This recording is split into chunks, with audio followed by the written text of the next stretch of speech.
everyone. Welcome to the Writing Cabin with Tarah Benner. I'm author Tarah Benner, and this is my cabin. We all need to escape into story from time to time, so come on in, sit down by the fire, pour yourself a nice hot cup of coffee, and let's talk books. Now, today we have a very special episode because today, instead of our usual program, I'm actually going to be sharing with you a novella that I have pulled from the Patreon vault, and I'm going to be reading part 1 of that novella. It is called The Fae Hunt, and this novella does contain some spoilers for Dark Witch, and so if you have not read that far, you may wish to wait on this, but I would say generally that the spoilers are pretty light, and so go ahead and sit back, relax, and enjoy. The Fae Hunt by Tarah Benner. Part 1. Fairy Bait on a Bird-Watching Date. Miss Amelia's house wasn't like all the rest in Lake George. The tiny tourist town along 11 Mile Canyon was mostly occupied by log homes, cabins for rent, and cedar-sided houses on stilts built up along the lake. There was exactly one restaurant in town, along with a general store that sold bait and tackle to tourists, and some basic necessities. Miss Amelia's house did not belong. The craftsman-style bungalow was painted bright purple and would have been more at home down in one of the turn-of-the-century neighborhoods in Colorado Springs. A profusion of daisies and red thistle grew in giant thickets around the house, partially obscuring 3 or 4 bird baths and wind spinners that dotted the small yard. "Tell me what we're doing here again," said Gabriel, staring up at the house. Fiona had brought the hunter along for the ride with the promise of a relaxing morning at the reservoir, but Gabriel's incessant backseat driving had been enough to make her regret that decision. "Miss Amelia has the best herbs in the state," said Fiona. "She used to sell them at the farmer's market in Woodland Park, but she's getting up there in age, and there are some things she won't sell to the general public. You know weed is legal here, right?" "Not marijuana," said Fiona, turning into the narrow dirt driveway, hairy skullcap. Gabriel turned his head to the side, those serious dark eyebrows scrunched together. "Come again?" "It's a natural sedative that relieves anxiety and insomnia. I've heard you can smoke it like marijuana, but I just want to repackage it up as a tea and tincture to sell at the apothecary." Gabriel's mouth twisted into a smirk, and his blue eyes crackled dangerously. "Sounds like you've given a lot of thought to how you can take all the fun out of your hairy skeletos." "Hairy skullcap," Fiona muttered, killing the engine and getting out of the car before he annoyed her to death. It was a bit of a long shot driving all the way out there, and she nervously smoothed the front of her dress. It was a blue sleeveless quick-dry number she'd bought at the outdoor store that was not quite sporty enough for hiking and not quite cute enough for everyday wear. Still, it had kept her cool on the drive from Mountain Shadow. Air conditioning had not come standard in her '68 Beetle, and it was the middle of July. "Stay here," she hissed at Gabriel. As she remembered, Miss Amelia was a bit eccentric, and she didn't want the hunter running his mouth and saying something rude. Gabriel held up his hands in surrender, let his sunglasses fall over his eyes, and reclined in the passenger seat. Anyone passing by might think he was dozing, but Fiona could tell by the set of his shoulders and the hard line of his jaw that Gabriel was totally alert. Hunters didn't relax, as far as she knew. They were always watchful, always cautious, and always anticipating some kind of threat. When one spent a lot of time with a hunter, it could get exhausting, but their outlook made sense. A hunter's purpose in life was to track down and kill dangerous supernaturals, which meant they tended to collect a lot of dangerous enemies. A witch and a hunter made a very odd pair, but for some reason Gabriel suited Fiona. Picking her way along the uneven stone path that led to the porch, Fiona had to dodge several low-hanging bird feeders suspended from the branches of aspen trees. There had to be at least half a dozen feeders around filled with sunflower seed, thistle, and sugar water. Before Fiona had made it halfway through the yard, a hummingbird with bright emerald plumage buzzed right past her head and chased another away from a teardrop-shaped feeder. Fiona watched them for a moment, tripped over a paver, and decided she'd better watch her step. What had once been a carefully groomed garden was overgrown and unkempt. Ground cover was spilling out of the carefully formed beds, and a few monstrous cedar bushes looked as though they were on their way to swallowing the front porch whole. Up close, Fiona could see that the trim of the old leaded glass windows wasn't lavender as she'd originally thought, but rather a calming shade of light blue. Moth-eaten lace curtains hung in the windows, and delicate wind chimes tinkled in the breeze. The floorboards creaked as Fiona stepped onto the porch. There were several beat-up wicker couches in front of the large picture window, which were covered in rainbow crocheted afghans. A few pairs of women's tennis shoes crowded the front door on a faded welcome mat that said, "Be happy." Fiona knocked twice on the screen door and waited nervously for someone to answer. She knew it wasn't polite to show up out of the blue, but she didn't have Amelia's phone number, and she really wanted to buy some skullcap. It was a long time before someone came to the door, so long that Fiona debated knocking again. Eventually, she heard the sound of slow, shuffling footsteps, and the front door opened with a creak. An old woman stood behind the screen door, tall and rail-thin, with short strawberry blonde waves the texture of cotton candy. She had sparkling green eyes the color of fresh sagebrush that seemed at odds with the crinkled skin that surrounded them. Miss Amelia wore a long denim jumper over an embroidered cotton blouse that hung loose on her skinny frame. The straps were bordered with red and yellow rickrack and secured with mismatched buttons. But it wasn't Miss Amelia's outfit that gave Fiona pause. It was the ether she sensed. She hadn't noticed anything unusual about the old woman at the farmer's market, but there had been a lot of people around to obscure her ether. This close, Fiona sensed something in Miss Amelia that wasn't quite mortal. Her ether was too strong for even a healthy young person, much less an old woman. Fiona had never felt anything quite like it, and she struggled to place what she sensed. "Can I help you?" Miss Amelia asked, sounding curious rather than annoyed. "Hi," said Fiona, feeling suddenly foolish. "Miss Amelia, Mia, please." "Mia." Fiona swallowed. "My name is Fiona Grimes. I own a small apothecary in Mountain Shadow, and I bought herbs from you at the farmer's market a few years back." "All right." Miss Amelia's tone was patient, though she was clearly waiting for Fiona to get to the point. "It's just that you had the best purslane I've ever bought, and rumor has it that you grow hairy skullcap as well. I was hoping you might sell me some for use in my herbal remedies. A lot of my best customers struggle with sleep, and I'm working on a tea—" "I don't know where you heard such a thing, but I don't grow any skullcap," said the old woman. Her tone was patient yet firm, and there was something off about it. Her words seemed at odds with that coy grin that spread across her face. It felt like confirmation by denial, but Fiona couldn't think why Miss Amelia would lie. Skullcap wasn't a controlled substance, and selling it wasn't illegal. "I don't grow much of anything anymore," said Miss Amelia with a smile. "I am a woman of leisure." "I see." Fiona's heart sank, but she kept her voice neutral. She'd known it had been a long shot to embark on this mission. All she'd had was a rumor and an old woman's address, but she still felt the dull sting of defeat. She didn't know anyone else who grew skullcap, and she certainly didn't have the time to cultivate it herself. Miss Amelia must have read the disappointment on Fiona's face, because her mouth softened a little.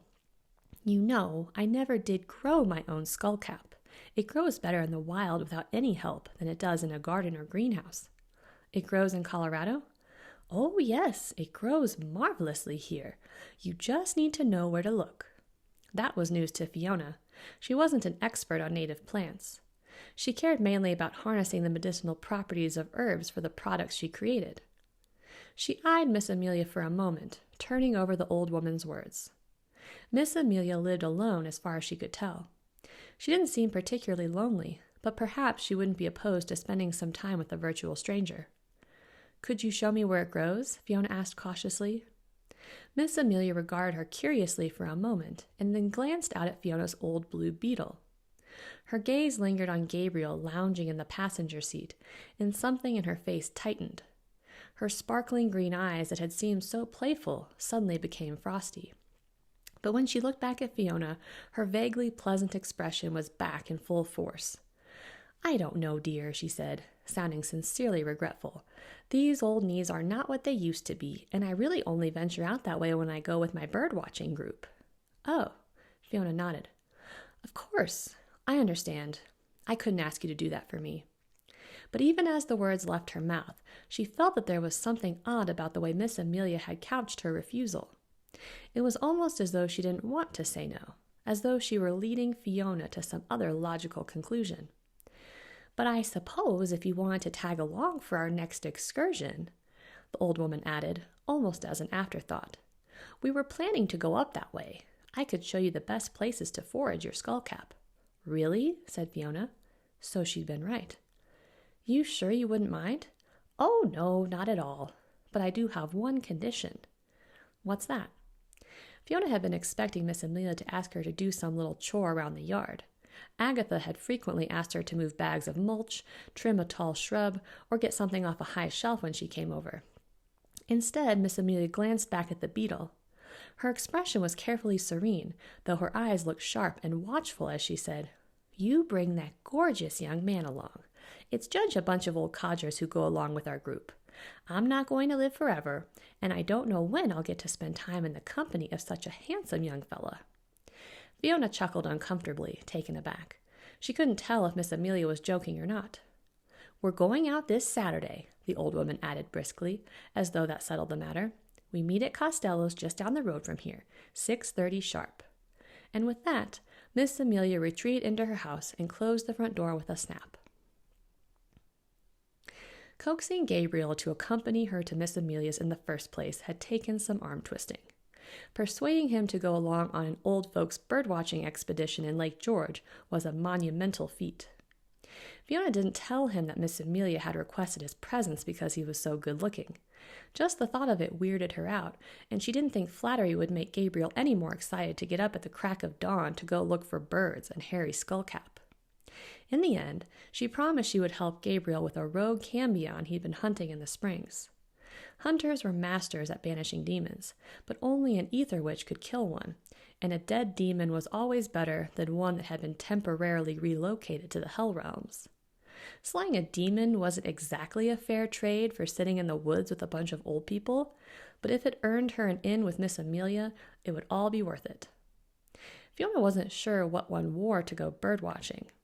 A wide-brimmed hat and high-waisted khaki shorts seemed appropriate, but in the end she settled on pants, hiking boots, a flannel shirt, and a vest. Gabriel owned several pairs of very nice binoculars, though Fiona knew he didn't typically use them for birdwatching.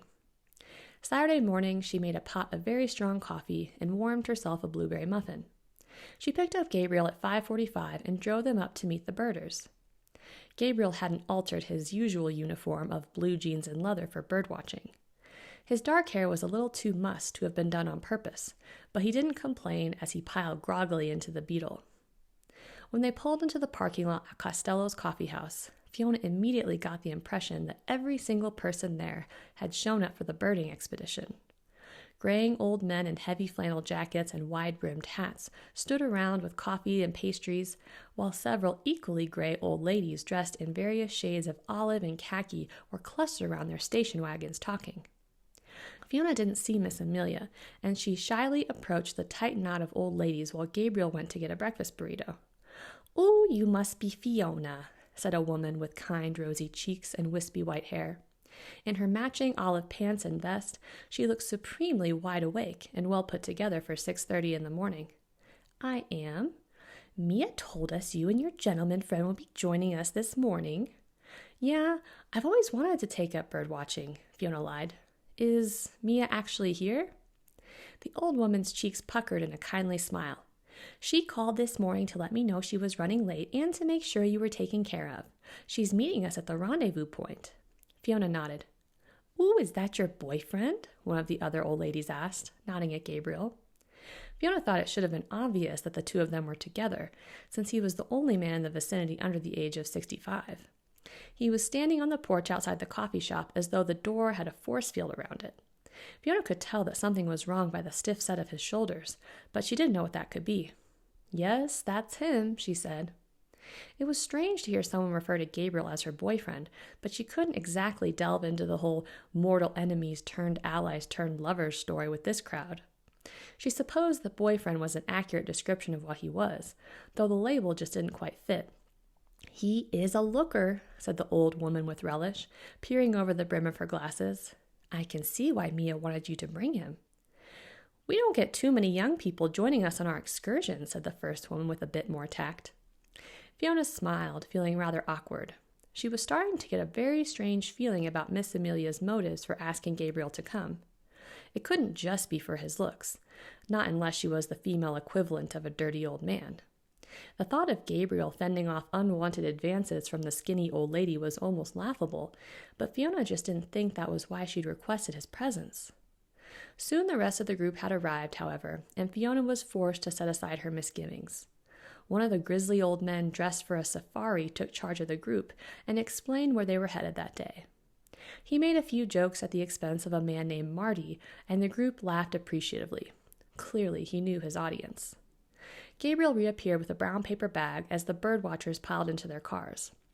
He scanned the parking lot with marked suspicion, brows crinkled together as if he couldn't remember where he'd left his car. "What's wrong?" asked Fiona. She'd spent enough time around Gabriel to recognize when he was on the hunt. "I sensed a fae," he said quietly, still moving his head on a swivel as though the offending fae might be hiding behind a dumpster or hitching a ride in the back of one of the rusty station wagons. "Here?" Gabriel nodded. "I sensed him as I was about to walk in the coffee shop. I thought maybe he was somewhere inside, but I lost him. Too many people." As a hunter, Gabriel could sense and sometimes even smell supernaturals, but the presence of a lot of mortals in one place muddled his ability to sense the ether. Huh. Fiona didn't know what to say to that. She'd never known any fae, but she wasn't sure how the presence of one affected their plans, since the fae presumably hadn't done anything wrong. She thought that perhaps Gabriel was trying to get out of their birdwatching expedition, but they'd come too far for that. "You ready to go then?" she asked. "I guess," said Gabriel, casting one last wary glance back at the coffee shop. He opened the car door and bent his neck so that he could wedge his body into the passenger seat. Fiona pulled out behind a green Subaru and followed the caravan west on Highway 24 toward Lake George. Apparently, there was a spot along Adamans Creek that the birdwatchers favored, private property near the water where several elusive species like to nest. "Where's your friend with the hairy skeletos?" Gabriel asked with a smirk. Fiona knew he was getting the name wrong on purpose to annoy her, so she didn't take the bait. "Miss Amelia's meeting us there. Apparently she's running late." "The old herb lady is running late? Shocker." "You know, you could at least pretend to have a good attitude," said Fiona sweetly. "If I get my hands on some potent hairy skullcap, my tinctures will sell like hotcakes. And a little extra money in my pocket is good for you, too." Gabriel turned his head to look at her, an actual smile working its way across his face despite his best efforts. "How's that?" "I was thinking we could take a little trip somewhere," said Fiona, suddenly breathless with nerves.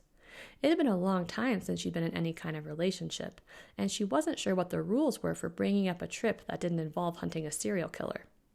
Then again, after everything she and Gabriel had been through, she wasn't sure the rules even applied. "Like where?" Gabriel asked, his voice softening a little with amusement and something that sounded like pleasure. Fiona felt her whole body relax. "I was thinking New Orleans might be fun." "New Orleans?" Gabriel gave her a strange look. "You don't like New Orleans?" "That depends. Are we going on business or pleasure?" "Pleasure, obviously," she said, cheeks heating up as soon as the words had left her mouth. Gabriel smirked. "You do know that I'm a hunter, right? And that New Orleans is crawling with supernaturals, most of whom are up to no good?" "That's not true," said Fiona indignantly. "You are so prejudiced." "No, I'm experienced, and people go missing in a place like New Orleans all the time. That makes it a hotbed for supernatural bad guys, like vampires with a taste for sorority girls." Fiona wrinkled her nose. Seattle? Vampires love Seattle, too." "We could do Yosemite," said Fiona, undeterred. "I hear you need to book your reservation like 6 months in advance, but I've never been. Have you?" "No," said Gabriel slowly, "but I hear the werewolf hunting is excellent." Fiona sighed, feeling a little deflated. "Is there anywhere that isn't crawling with supernaturals for you to hunt?"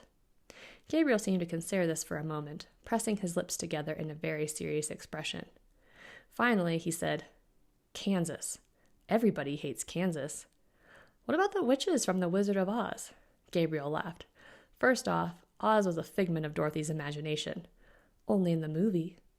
Gabriel conceded this point with a grin. "Second, Oz is a distinct place, not to mention fictional. You might find the odd spirit knocking around an old abandoned farmhouse, but by and large Kansas is enough to bore even the spirits to death." Fiona snorted. She was pretty sure he was joking about Kansas, but she thoroughly enjoyed this other side of Gabriel, even if he was a buzzkill when it came to vacation planning. Just then, the outback she was following turned down a dirt road, and Fiona turned too. The road ran parallel to a narrow, winding creek with lush green pasture on either side. Then the outback pulled onto a rougher road plastered with giant "no trespassing" signs and pulled off into the grass. Fiona pulled up alongside it and looked all around. All the other bird watchers were piling out of their cars, toting binoculars, folding chairs, and thermoses of coffee. Fiona spotted Miss Amelia standing off to the side, dressed in a puff-sleeved cotton shirt, rubber boots, and khaki shorts that reached the top of her tall wool socks. Fiona left Gabriel to glare suspiciously around at all the bird watchers and went over to greet the old woman. She'd hardly gotten halfway there when Miss Amelia threw out her arms in greeting. "Fiona, you came! Oh, I'm so glad!" "Wouldn't miss it," said Fiona, suddenly feeling a bit self-conscious about being a newcomer to the tight-knit group. "And you brought that delightfully handsome young man with you." Fiona gave a playful cringe. "That might have taken a bit of arm twisting." Miss Amelia gave her a knowing smile. "But you got him here. That's what counts. You held up your end of the bargain." She turned toward a wooden footbridge that spanned the narrow creek. "Come, let me show you where I have the best luck with the skullcap." "Sure, let me just—" Fiona twisted around to point at Gabriel, but Miss Amelia waved this off. "It's just right up there." She gestured up at a steep wooded hill that started on the other side of the creek. "I'll go grab him." "No need, it'll only take a minute. Then we can rejoin the group, and you can harvest as much skullcap as your little heart desires." Fiona opened her mouth to protest again, but Miss Amelia braided an arm through hers and began marching her across the footbridge. Her grip was surprisingly firm for such a thin old woman, and Fiona found she could not escape without exerting more force than would have been considered polite. Miss Amelia led her briskly up a smooth grassy slope that quickly turned rough and crunchy with pine needles. It led to a hill that was dense with trees that cast a thick canopy of shade. The layer of dry pine cones created a treacherous surface for walking, but Miss Amelia didn't have any trouble. Fiona, on the other hand, was huffing and puffing before they were halfway up. The hill was much steeper and the canopy much lower than it had looked, and before they reached the top, the cars and people had disappeared from view. Away from the energy of the others, Fiona became aware of that odd ether emanating from Miss Amelia. It mixed and melded with a faint buzz of magic that seemed to be coming from the forest itself. "It's just up through there," Miss Amelia said, moving at a brisker pace and dragging Fiona along with her. Until then, it hadn't occurred to Fiona that Miss Amelia was taking her away from the group on purpose, not to show her the hairy skullcap, but to isolate her from Gabriel and the bird watchers. It seemed ridiculous to be afraid of the old woman, but suddenly Fiona became wary. The farther they walked up the steep wooded hill, the more her sense of misgiving grew.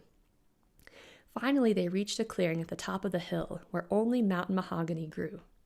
They were scraggly, shapeless shrubs that stood nearly 5 feet tall and seemed to serve no purpose other than to catch on hikers' clothing. The long, protruding branches snagged at Fiona's pants and shirt, but Miss Amelia seemed to have no trouble navigating the thick maze of shrubs. "I thought you said it was just up the hill," said Fiona, her voice echoing all around her before dying on the air. It was only then that she realized how quiet the forest seemed, and how far they had walked. "Oh, it is," said Miss Amelia, a smile in her voice. "It grows in great patches just up there." She nodded at a small rock outcropping that stuck out from the hillside.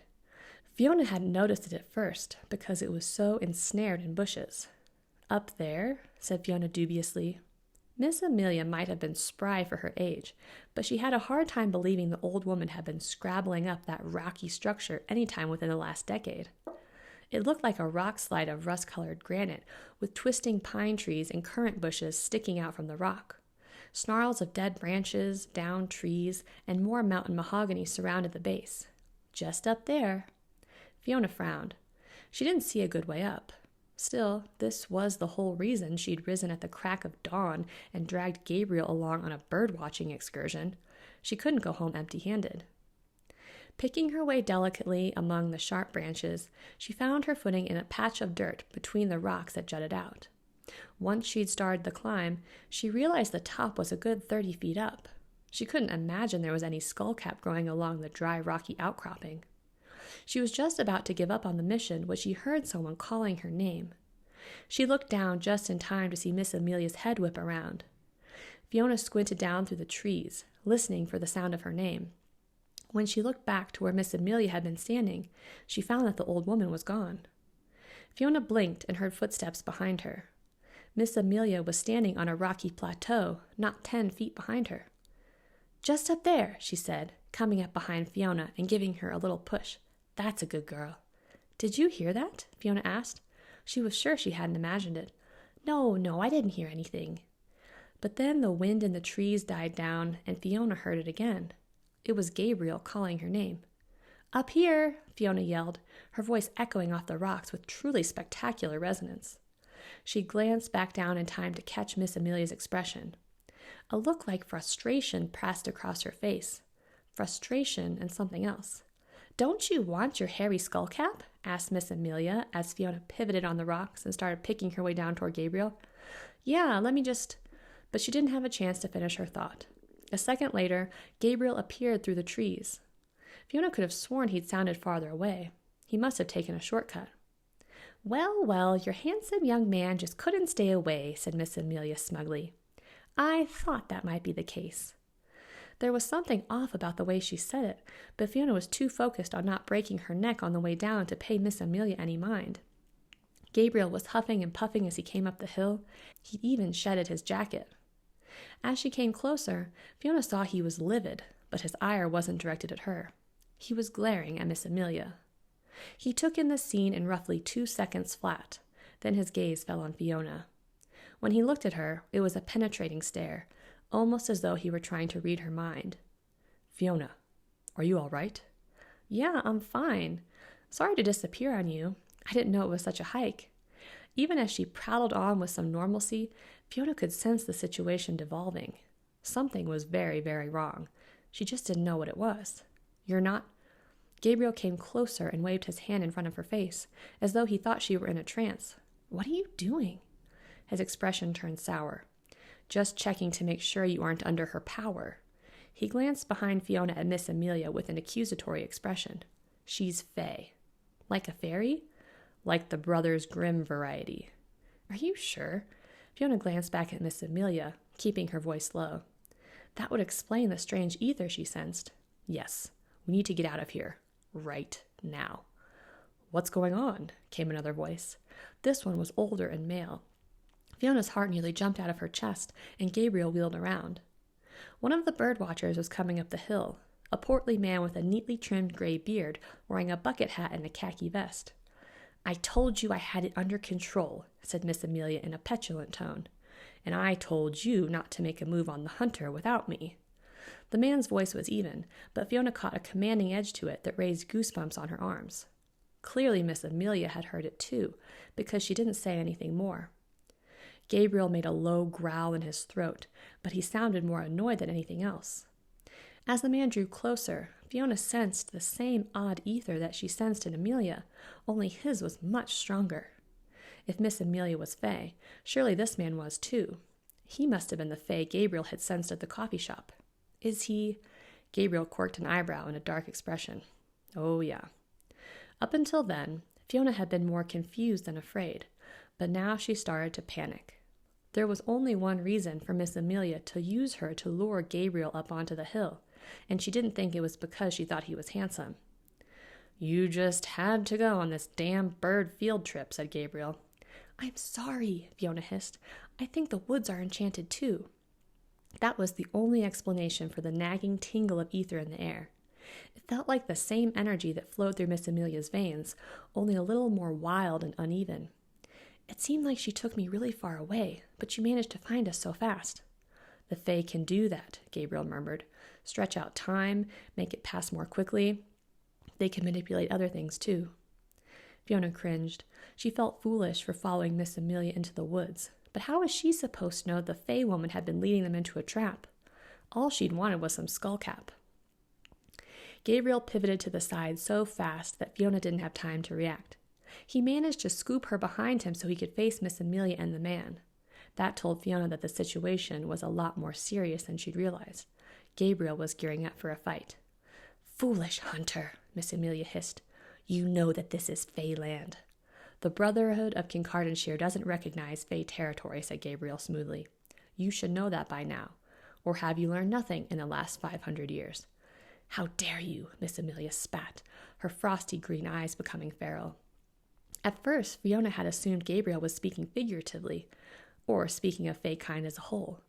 But upon seeing the fierce rage alight in Miss Amelia's eyes, Fiona wondered if the old woman herself had actually been around that long. She knew that Fey could live for hundreds of years. Was it possible that Miss Amelia had been around when the Brotherhood had been terrorizing witches? Had they campaigned to eradicate the Fey from Scotland and the British Isles as well? "I have no quarrel with the Fey," said Gabriel carefully. Though he'd been speaking with Miss Amelia only a moment ago, he directed this comment at the man. Clearly, Gabriel thought he was in charge. Dressed in khaki shorts and that ridiculous vest, the old Fey didn't look dangerous. But she knew that the Fey could use glamour to alter their appearance, and if the strength of the man's ether was any indication, he was certainly the more powerful of the two. "That may be," said the old man, "but my people are an ancient race, and we have a long memory for tyranny. The Brotherhood of Kincardineshire spent centuries slaughtering our kind, making mortals fear us so they could help drive us out of our homeland." As he spoke, the old man slipped into a slight Gaelic accent that Fiona was sure had not been there before. "After we were forced to flee, many of us tried to settle in the New World and live peaceably among mortal kind. But the hunters of Kincardineshire followed us. They made it impossible for us to live in peace. Even now, in the 21st century, when there are so few of us left, the Brotherhood will not leave us alone. You will not stop until you have purged every Fey from every corner of the globe, and so we are forced to fight." "This is my Saturday," said Gabriel tiredly. "I have no interest in purging you from Lake George, certainly not from every corner of the globe. It is a fool who allows himself to be led into the Black Widow's nest by the spider's silver tongue," the old Fey spat, his accent growing with the strength of his passion. For the first time since he'd begun to speak, he sounded as though he might have been born 400 years ago or more. But before the Fey's words had had the chance to sink in, there was a sound like tree roots being ripped from the earth and the sharp snap of branches. Fiona looked over in time to see one of the giant mountain mahogany bushes being ripped from the soil. Huge chunks of dirt spewed from its roots, and its branches flailed as though caught in a high wind before wrapping themselves around Gabriel. It happened so fast that Gabriel didn't have time to react.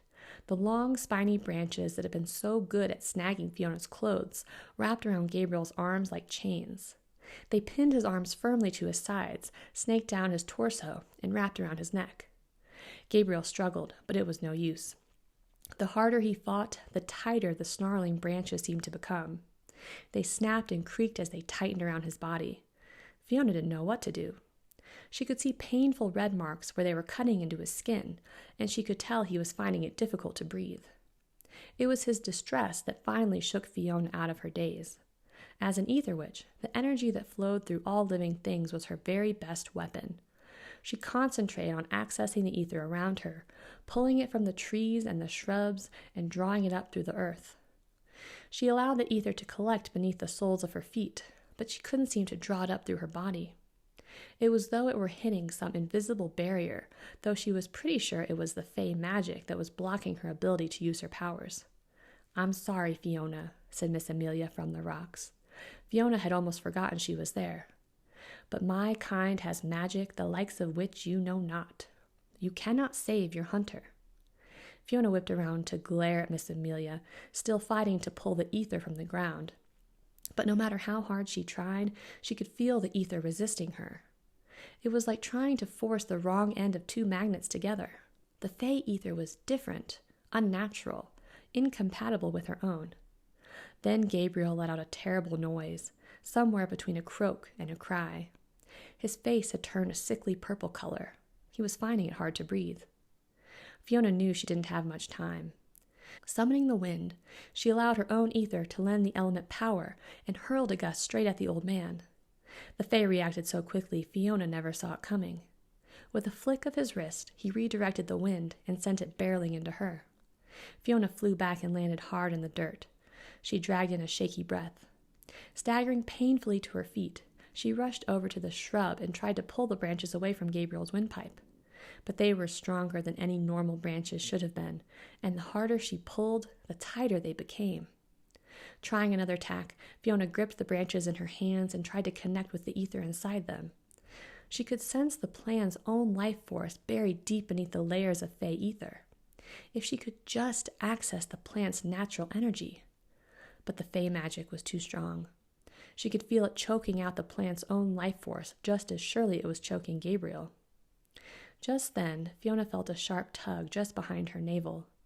It started off gentle at first, then it became a mighty heave. Fiona didn't have the strength to resist. Someone or something hurled her back, and her feet came out from under her. She hit the ground again, harder this time, and felt all the wind leave her lungs. The old Fae and Miss Amelia looked on dispassionately, and Fiona could see that these were two beings who'd seen their fair share of death. It wasn't that they took pleasure in Gabriel's demise. They were merely satisfied by the assurance that there would soon be one less hunter in the world. "I told you," said Miss Amelia. "Ours is an ancient magic, older than the stars. No witch is strong enough to stand against us, not even an ether witch." Fiona let out a wail of frustration. Gabriel had stopped struggling. His body hung limp in the mahogany snare, and Fiona wished for a machete. Her powers might not be any match for the Fae, but Fae magic was useless against cold iron. Cold iron, Fiona thought in a daze as her eyes landed on a sprig of white flowers. The cluster of blooms stuck out above the soft wispy grass. They looked almost like Queen Anne's lace, but she recognized the dusty silver-green leaves from her copy of Medicinal Plants of the Mountain West. It was yarrow. Grabbing the fern-like leaves firmly at the base, Fiona tugged the plant up by the root. She had at least 4 good leaves in her hand, and there were more of the white flowers all around. She might not have any cold iron, but she had something else to thwart the Fae. She didn't turn around to look at Miss Amelia, but she was sure she saw the old woman give a jerk. Jumping to her feet, Fiona cupped the leaves in her palms and curled her hands around the shrub's branches. At first, nothing happened, but then she felt the hard, woody branches growing soft and supple beneath her palm. She could feel them loosening, disintegrating beneath her touch, as the Fae ether drained out of them. "No!" Miss Amelia groaned, taking a step toward Fiona. "Don't come any closer," Fiona yelled, diving down to grab another hunk of yarrow so she could continue to apply the leaves to the branches. "I know what this yarrow will do to you." In reality, Fiona didn't have the faintest idea what the plant would do to Miss Amelia. She had only the vaguest recollection that yarrow was like kryptonite to the Fae.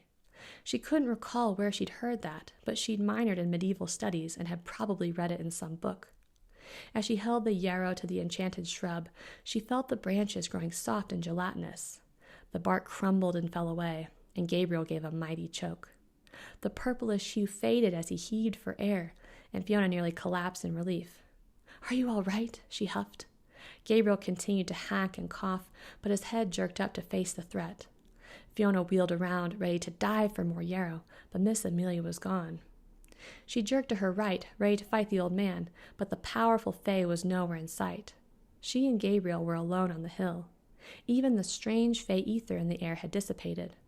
Squinting down through the low pine boughs, she was surprised to see the birdwatchers below. It was as though a veil had been lifted. "Nice work," choked Gabriel, his voice quiet and raspy. The branch must have crushed his windpipe. He nodded at the crumpled leaves in her hands, rubbing his throat experimentally. "What is that?" "Yarrow," said Fiona, a little surprised herself. "It can be used as a weapon against the Fae." "Good thinking." Gabriel pushed himself to his feet, and Fiona could tell by the grim look in his eyes that the fight wasn't over yet. "I'm sorry I dragged you into this," said Fiona. "I can't believe I didn't realize that Miss Amelia was Fae." Gabriel shook his head, rubbing his arms where the branches had cut into them. "It's hard to identify their ether if you've never felt it before. But I think you might have gotten us into more than either of us bargained for." "What's that?" Gabriel cracked his neck this way and that, as though he were steeling himself for the worst. A war with the local Fae. Thank you for listening to part 1 of The Fae Hunt. I will be back next week with part 2, magpies, and mirages. Until next time, happy reading.